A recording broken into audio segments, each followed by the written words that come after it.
नमस्ते बच्चों, गणित भाग 1 कक्षा 10वीं पार्ट 2 वर्ग समीकरण का प्रश्न संग्रह 2.2 यह हम आज देखने वाले हैं, जिसमें आपको गुणनखंड विधि से वर्ग समीकरणों को हल करना है। गुणनखंड अर्थात क्या कि जैसे कि 6 एक संख्या है, 6 कैसे मिलती है हमें, किसके गुणन से मिलती है? 6 गुणे 1 अर्थात 6 एकम 6। तो 6 एकम 6, 6 गुणे 6 ये हो गया 6 का गुणनखंड। इसी तरह से 3 गुणे 2 इससे भी हमें 6 मिलता है, तो 3 गुणे 6 ये भी 6 का क्या हुआ? गुणनखंड। इस तरह से हमें गुणनखंड विधि से समीकरणों को, इन वर्ग समीकरणों को हल करना है। तो चलिए देखिए किस तरह से वर्ग समीकरण हल करेंगे। पहला वर्ग समीकरण है 15x x वर्ग माइनस 15x प्लस 54 बराबर 0।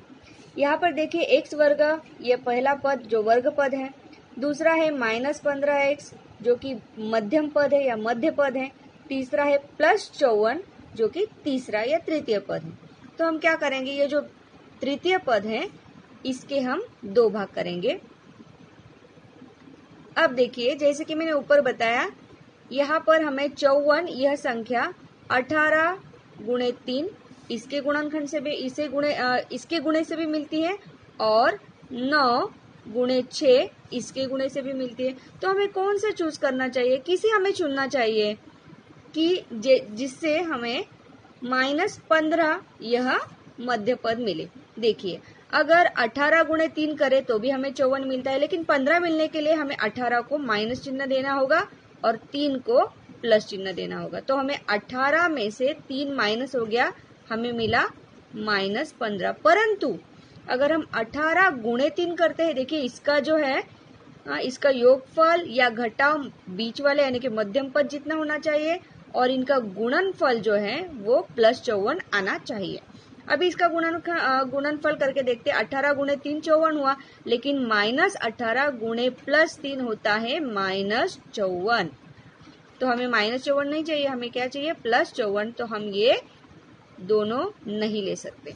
तो देखते हैं अभी 9 और 6 हम ले सकते हैं क्या?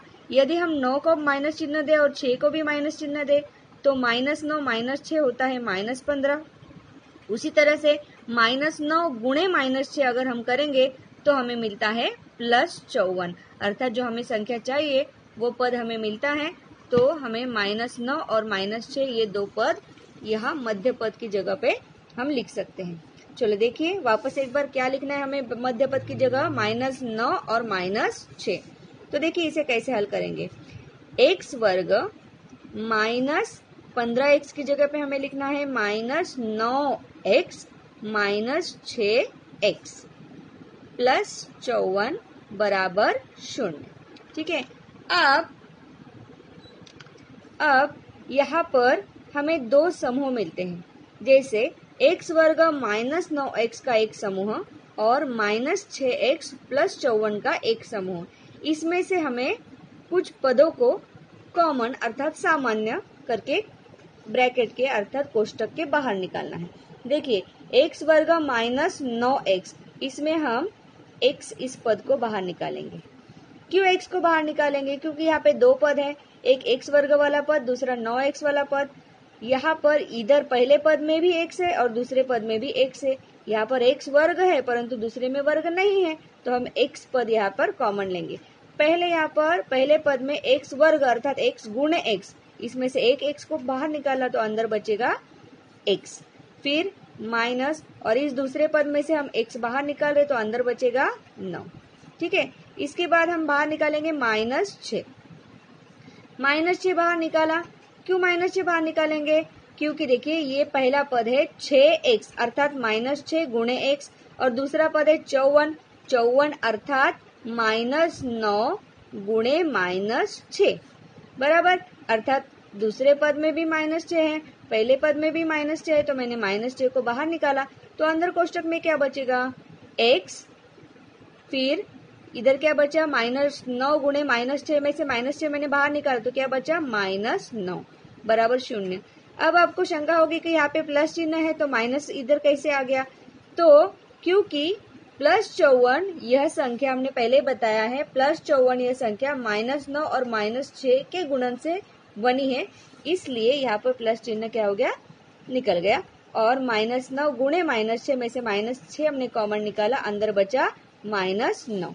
तो देखिए यहाँ पर वापस दो समूह है, x कोष्टक में x -9 और -6 कोष्टक में x -9। तो देखिए यहाँ पर ये और ये मतलब पहले पद में और दूसरे पद में x -9 ये पद कॉमन है, तो मैं x -9 को क्या कॉमन निकालूंगी, x -9 ये कॉमन निकल गया और दूसरे कोष्टक में आ गया x -6 बराबर 0।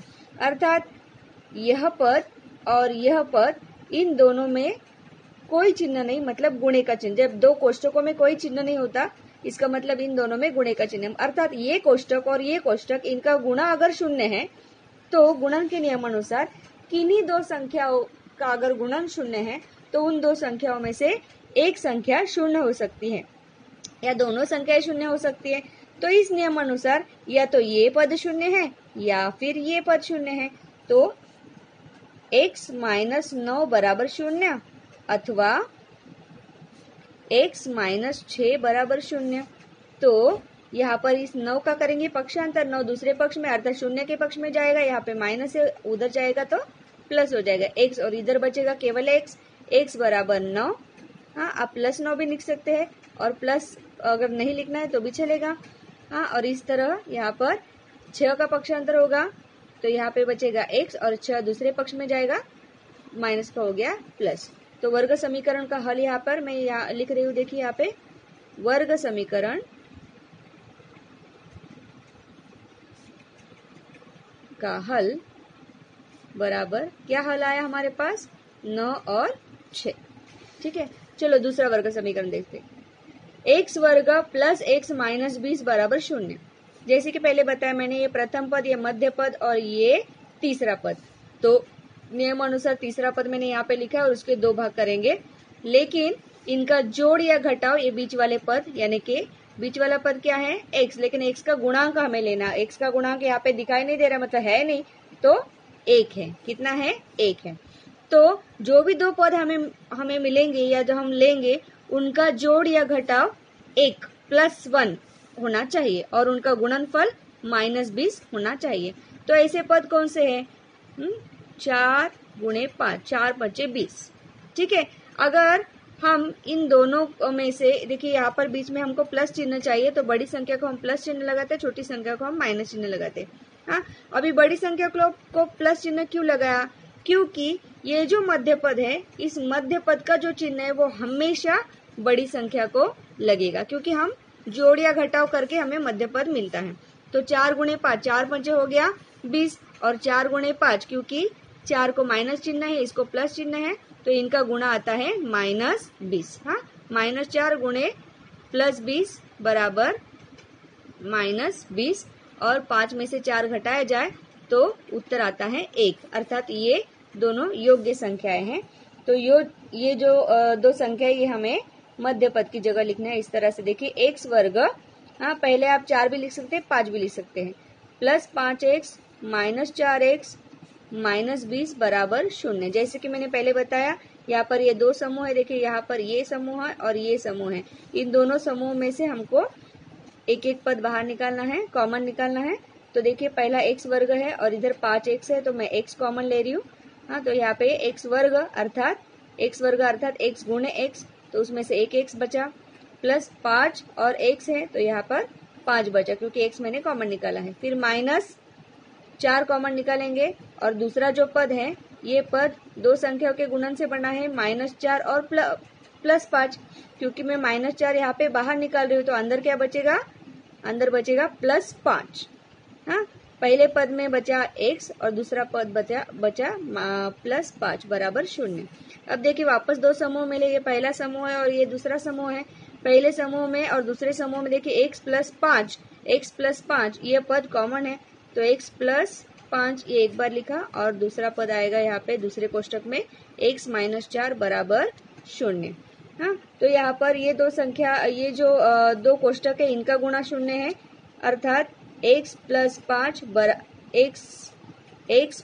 5 बराबर 0 अथवा x - 4 बराबर 0। हाँ, यहाँ पर +5 का करेंगे पक्षांतर x बराबर -5 और यहाँ पर 4 का करेंगे पक्षांतर x बराबर 4। तो वर्ग समीकरण का हल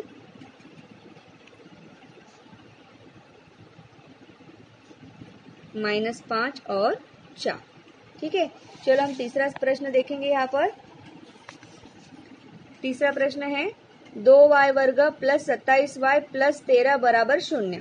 हाँ, अब यहाँ पे देखिए तृतीय पद 13 है, परंतु यहाँ पर जो वर्ग पद है इस वर्ग पद के साथ यहाँ पे गुणांक आ गया 2, तो हमें तृतीय पद केवल 13 न लेते हुए 13 गुणे 2, या भैया वापस एक बार 13 गुणे 2 क्यों लिया है हमने, क्योंकि वर्ग पद के साथ 2 आइए कोएफिशिएंट आ गया, गुणांक आ गया, इसके लिए 13 गुणे 2 बराबर 26 और इस 26 के हमें 2 भाग करने, अर्थात उन दो संख्याओं का गुणनफल 26 आना चाहिए और उनका योगफल कितना आना चाहिए 27। अब ये कौन सी संख्याएं हैं, ये संख्या केवल 2 ही हैं, एक तो 13 दुने 26 और दूसरी 26 एकम 26।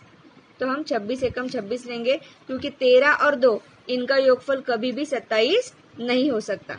तो 26 और 1, क्योंकि 27 को प्लस चिन्ह है तो इनका हमें जोड़ करना होगा। ठीक है, तो इनका जोड़ करेंगे, 26 और 1 हो गया 27, क्योंकि ये 26 को प्लस चिन्ह है तो इन दोनों संख्याओं को हमें प्लस प्लस चिन्ह देना होगा। 2y वर्ग प्लस, यहाँ पर हमें संख्या मिली है 26 और 1, तो 26y प्लस 1y, तो 1 हमको नहीं लिखना है तो केवल y प्लस 13 बराबर 0। देखिए 27 की जगह पे मैंने यहाँ पे ये लिखा है। वापस एक बार देखो, पहला और दूसरा इनमें क्या अंतर है, 2y वर्ग की जगह 2y वर्ग है, 13 की जगह 13 है, 27y की जगह मैंने लिखा है 26y प्लस y। ठीक है, और ये 26y प्लस y कहाँ से आया, 26 का हमने 2 भाग कर दिया, 26 एकम 26। ठीक है, अब जैसे कि पहले बताया था, वापस एक बार मैं ये लिख रही हूँ, 2y वर्ग plus 26y plus y plus 13 बराबर 0। इसमें 2 समूह हैं, जैसे कि ये पहला समूह यहाँ से यहाँ तक और ये दूसरा समूह। पहले समूह में से हमें कुछ कॉमन निकालना है और दूसरे समूह में से कुछ कॉमन निकालना है। अगर यहाँ पर देखेंगे तो पहला समूह यहाँ पर 2y वर्ग, यानी कि इसमें 2 भी हैं और y गुणे y है। देखो मैं इसका नीचे गुणनखंड लिख रही हूँ तो आपको समझ में आएगा, 2 गुणे y है, और ये पद है 13 गुणे y, 2 गुणे 13 गुणे y। ठीक है, अब देखिए पहले पद में 2 गुणे y और दूसरा पद है 2 गुणे 13 गुणे y, तो इसमें 2 कॉमन है दोनों में। हाँ, और दूसरा है y। हाँ, तो पहले पद में से हम 2 और y ये कॉमन निकाल सकते हैं। अभी 2 और y गया तो बचा क्या, y, तो कोष्टक के अंदर बचेगा y, फिर आगे चिन्ह है प्लस। अभी दूसरे में से भी हमने 2 और y ये कॉमन निकाला है तो बचा क्या 13, y प्लस 13 प्लस दूसरा है y प्लस 13, इसमें कुछ भी कॉमन नहीं तो हम 1 कॉमन निकालेंगे, y प्लस 13 बराबर 0। अब देखिए यहाँ पर y प्लस 13 आया और यहाँ पर भी y प्लस 13 आया, तो y प्लस 13 ये पहला कोष्टक हुआ और दूसरा कोष्टक हुआ 2y प्लस 1 बराबर 0। या तो ये कोष्टक 0 है या तो ये कोष्टक 0 है, y प्लस 13 बराबर 0 अथवा 2y प्लस 1 बराबर 0।